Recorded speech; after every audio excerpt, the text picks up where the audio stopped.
dans cette vidéo, je vais montrer cette table de mixage pour le streaming, montage son, mixeur audio pour le gaming, et je vais dire clairement ce que j'en pense. L'avantage, c'est que c'est du plug and play et que c'est simple et basique. La deuxième chose, c'est qu'on a quand même une prise 48V pour les micro XLR si on veut une bonne qualité de son. Pour le reste, c'est plutôt fun à utiliser, mais c'est assez basique et il y a quand même quelques défauts.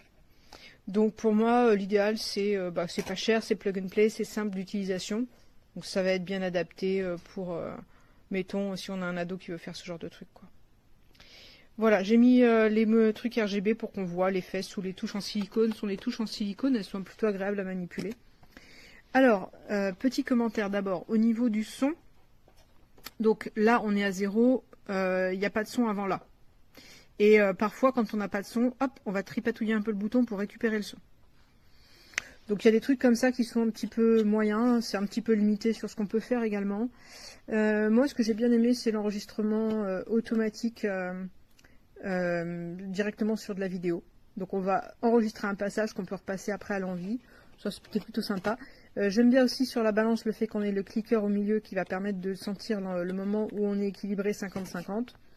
Voilà, il y a la possibilité de connecter en Bluetooth également. Il y a pas mal de possibilités. Alors ça, le changement de voix, c'est rigolo la première fois, et puis après ça n'a pas grand intérêt. Voilà.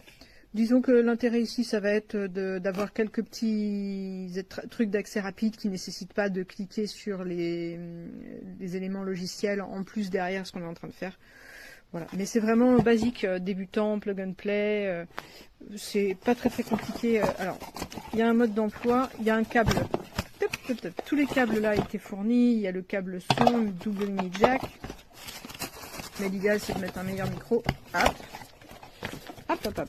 Voilà.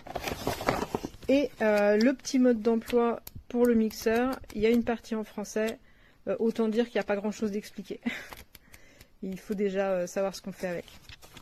Voilà, mais on a les fonctions, à peu près tout, qui est expliqué rapidement.